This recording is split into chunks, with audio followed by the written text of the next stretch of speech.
Welcome in this lecture, where I will explain you what regular formulas are. And regular formulas are very convenient to express all kinds of properties. We introduce action formulas to represent sets of multi-actions, and they can be used inside these modal operators. So, in particular, they can be used in the diamond modality, and they can be used in the box modality. The syntax of these action formulas is the following. Namely, we can have a multi-action. So from this point on, we can actually put multi-actions inside the modalities. We have this true, and that represents the set of all conceivable actions. We have false, that's the set without any action, so the empty set of actions. And actually, I do not quite like this true and false. It's there for historic reasons. People started to use it. But representing this set by true and false is confusing because true and false are used for formulas and not for sets. Anyhow, we have to live with this. And true means the set of all actions, and false means the empty set of actions. If we have a set of actions, then if we write a bar on top of it, we mean the complement, so that is the set of actions complement to the basic set. And in the same way, we can have other set-like operators, like the intersection, so AF intersected with AF is just the set of all multi-actions that occur in both sets. And we have the union, so if we have set 1 union set 2, then we have all multi-actions occurring in both sets. Okay, so if we have a set of multi-actions A, then what does diamond A phi mean? Well, that's quite straightforward. It means that there is a action A from this set A, such that we can do that action after which phi holds. And for the box, we have a similar meaning. So we have again this set A, a capital A, and box capital A phi means that for all actions in this set A, if we perform that action, phi should hold afterwards. So let's look at a few examples. Well, this is what we have already seen. If we say diamond A phi, this means we can do an A after which phi holds. And now we can also write A multi-action B in a diamond operator phi, and this means I can do a multi-action AB after which phi holds. If I write down true, diamond true phi, then this means that I can do an action from the set of all actions, so an arbitrary action after which phi holds. And if I write down false phi, this says I can take an action from the empty set of actions that I can perform after which phi holds. Well, because there is no such action in the empty set of actions, this formula can never be true, so diamond false phi is always equal to false. If I write down the complement of A in the diamond modality, then I mean I can do an action different from A after which phi holds. And if I write down diamond A union B phi, this means I can either do an A or a B after which phi holds. Let's also look at a few examples with the box modality. So box A phi means after doing an A, phi must hold. True phi means true represents an arbitrary action. So after doing an arbitrary action, phi should hold. False phi means after doing an arbitrary action taken from the empty set, phi should hold. So we do not have to check anything because there are no actions in this empty set. And that means that box false phi is equal to true for any phi. If we take the union, the box of the complement of the union of A and B, of phi, then we consider the set of all multi-actions different from A and B. And this says that whenever I do an action different from an A and different from a B, then phi should hold afterwards. Okay, so these were the action formulas. Using the action formulas, we can build up regular formulas. And a regular formula represents a set of traces. And we can use the regular formula exactly as the action formula within the modal operators. So diamond R phi or box R phi are the typical ways of using these regular formulas. What's the syntax of regular formulas? Well, that's this. A regular formula can either be the empty set of traces, not used very often. It can be an action formula, as we have already seen.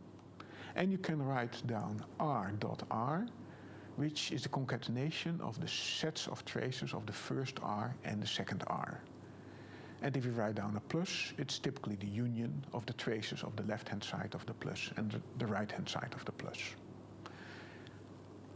The most interesting operator, I think, is this R star. This is called cleanest star. And it stands for the iteration of the traces represented by R. Namely, you take a trace from R and you consider that 0 or more times, and that is typically represented by R star. And there is a small variant of R star, that's R plus, and there you consider the traces 1 or more times. So, regular formulas are nothing new. They can actually be completely defined in Hennessy-Milner logic and the fixed point operators. So if we take this formula, epsilon phi, diamond epsilon phi, then this epsilon says, represents the set of traces, the set of the empty set of traces. So this says, after not doing a step, phi should hold, which is completely equivalent to saying in the current state, phi holds. So therefore, diamond epsilon phi is equal to phi. If we take the concatenation operator, then that's actually the concatenation of the two diamond operators. You first take a trace from R1, followed by a trace from R2, and that's exactly what the right-hand side expresses. If we take the plus operator, this says we can either take a trace from R1 or a trace from R2, after which phi holds. And you can see that in both sides of the equation, this is exactly expressed. R star, the most intriguing operator. So R star said that after 0 or more times executing a trace of R, we end up in a state where phi holds. And that is expressed at the right-hand side using minimal fixed point and an OR. So OR phi says that in the initial state, phi should hold. And then that's okay, you can stop checking. Or if phi does not hold in the initial state, there should be a sequence represented by R, such that we end up in a state where X holds, so from which we can do within a finite number of substrings of R, reach a state where phi holds. And by using the minimal fixed point operator, we can express that this state where phi holds must be reached within a finite number of iterations. So we can only cycle finitely often through this X.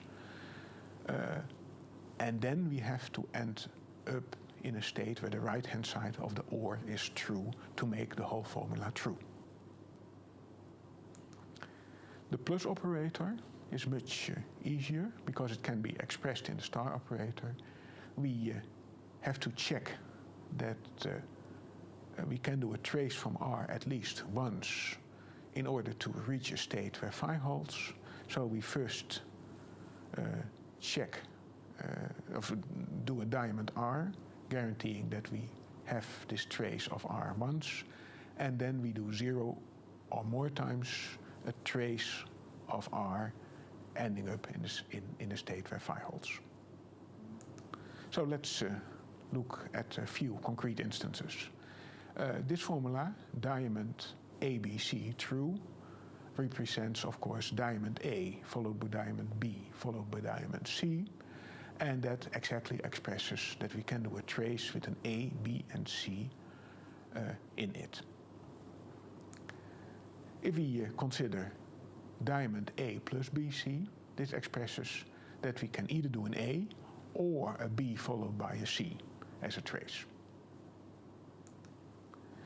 A star true means that we can do 0 or more times A in order to reach a state where true holds. And if you will look at this, you probably already feel that this formula is equivalent to true, because you can always do the empty trace and end up in the current state.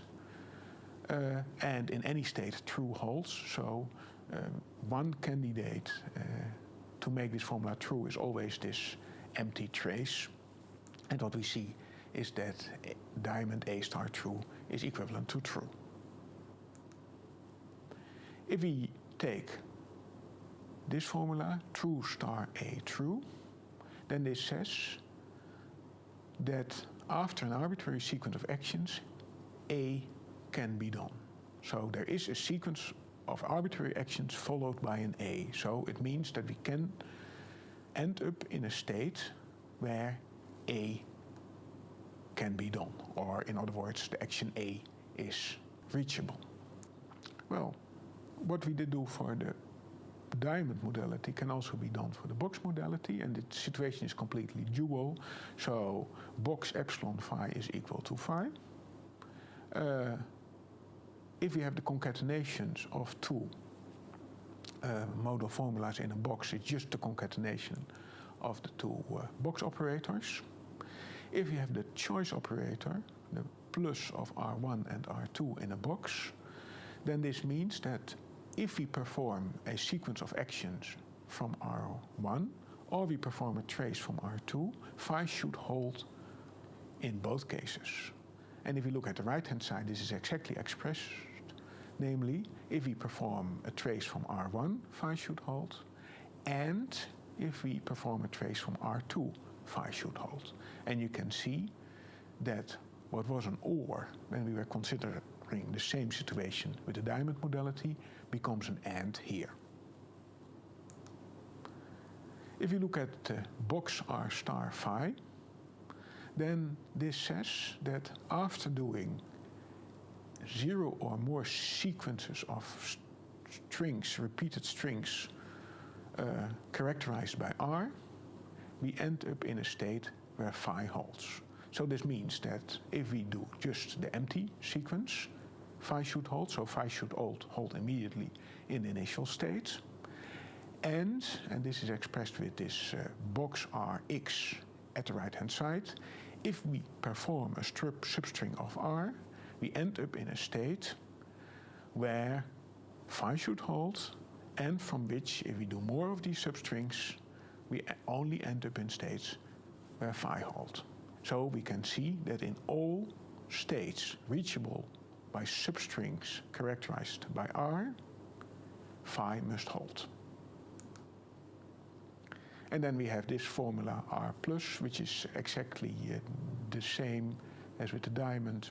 So we express that we should at least do one string from R in order before we check that phi holds. Okay, a few examples. If we write down box A, B, C, phi, this means that after any sequence of the action A, B, and C, phi should hold afterwards. And if I write down A, B, C, false, then this means that false should hold after A, B, C. But that cannot be, so this is equivalent to saying that a string A, B, C cannot be performed. If I write down true star A false, then you can see that this formula becomes false if we can do an A somewhere in our system. So this expresses that the action A is not possible in any reachable state. And the formula box true star diamond A true expresses that after any sequence of actions, we can still do an A. So in every reachable state, an A action can be performed. So these were the regular formulas, and this now makes it possible to give you my favorite formula, and that's this one. So it reads as follows. We have a box, true star, followed by diamond true, followed by true. And what this represents is the following. After any sequence of actions, that's this box true star, I can do another action. That's this true, diamond true. And in the end state, only true should hold, so there's no other requirement. So after any sequence of actions, I can do another action. Or in other words, this is equivalent to saying there is no deadlock in my system. Okay, let's look at a few examples. One example is the following. I have a machine, and this machine has an action A and a B and an action C. And action A could be that a product enters the machine. Action B could be that the product leaves the machine. And C is that the product is actually processed in the machine. And we don't want that a product that enters the machine leaves the machine without being processed. So typically we could have the requirement that between an action A and a B, the action C must happen. And how can we express that? Well, actually you can express that with this formula, namely, after an arbitrary sequence of actions in my machine, if I do a A, and this A is followed by a B without a C in between, so between the A and the B, all kinds of actions can happen, but not a C, then that is not desired. So this expresses that between A and B, a C must happen. So let's look at another example. Suppose we have a heavy machine, and we have to put iron plates in the machine by hand. The machine will actually detect whether our hand is still in the machine. After we move the hand, it will indicate that it is safe, and then it will do this cutting action of this iron plate. So an important requirement, of course, is that we cannot do this cut action between a detect and safe, because this would mean that there is a risk that my fingers will be cut.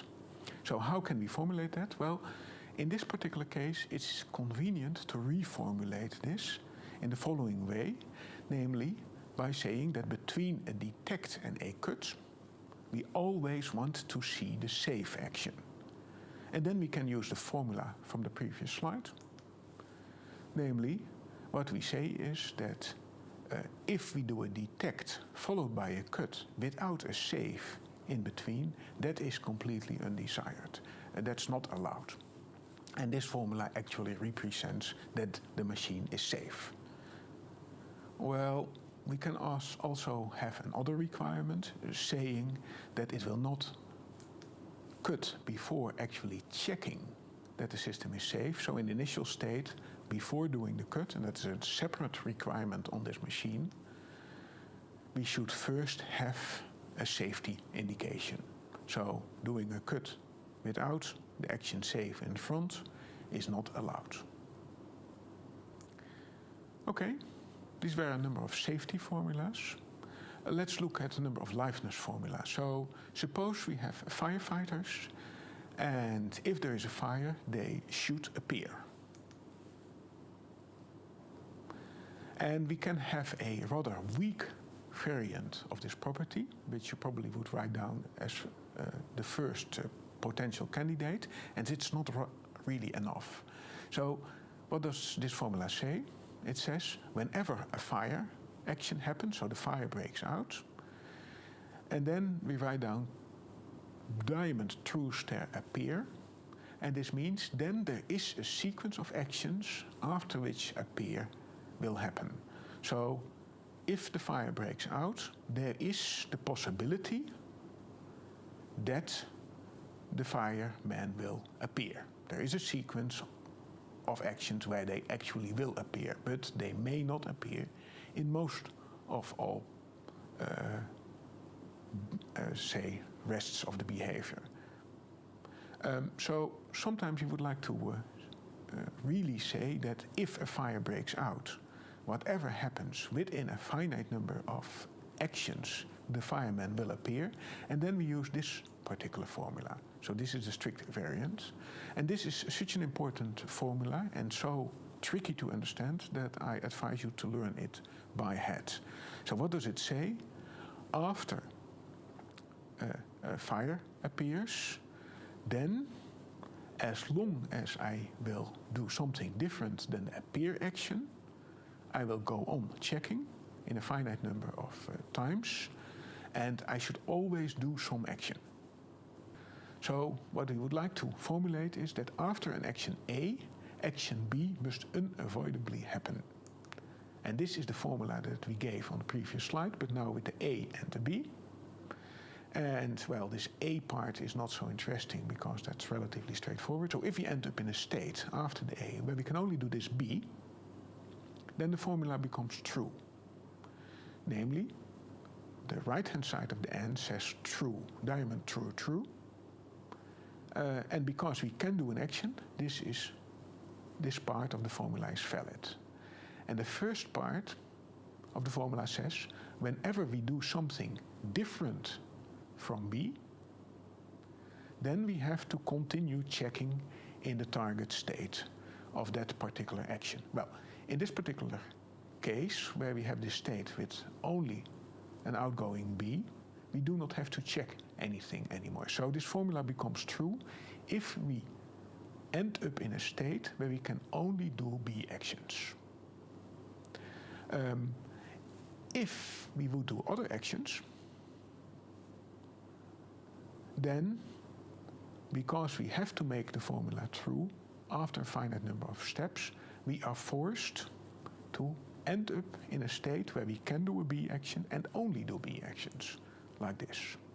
And it might be that there are many more paths in the system, but in any case, we have to end up in a state where we can only do these B actions. So this expresses that we have to do this B because we have no alternative via every path of finite length. So in other words, B must unavoidably happen once in our system. Now, you can see that this formula holds in this particular case, where we do an A directly followed by a B. But very often, you will see that the following happens, namely, between the A and the B, a rather irrelevant action can also happen.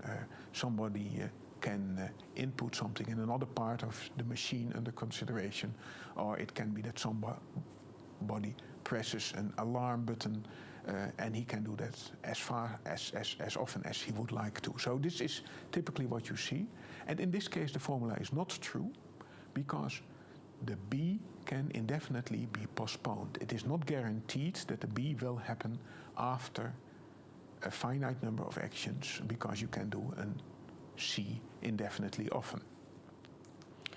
So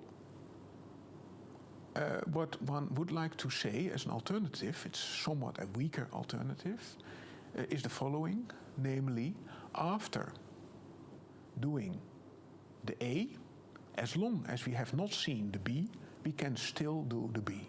And that's often a convenient but weaker alternative. There are stronger alternatives, but they are a little bit more complex. So typically what we can say is that whenever we do a sequence of actions followed by an A, followed by a sequence not containing the B, so as long as we are not doing the B, we will have the option to do the B. And this is often a good alternative if you find that your first formula, your strict formula, does not hold due to these nasty loops. Okay, let's do some exercises and let's look at this formula, box true star A, diamond true B. And the question is, what does it mean? We look at this second exercise. Here we have a minimal fixed point operator with this not B, a box not B. And the question again is, what does it represent? If we write down true star R, B, A, B star C followed by false, what does it express? Okay, so what did we do? We introduced action formulas. Action formulas represented sets of multi-actions. We extended that to regular formulas, and we showed a number of examples, and I hope you started to realize that using regular formulas allows you to formulate quite a number of requirements that you would encounter when considering the behavior of systems. Thank you for watching. I hope it wasn't too long. In the next lecture I will explain you how data is added to model formulas.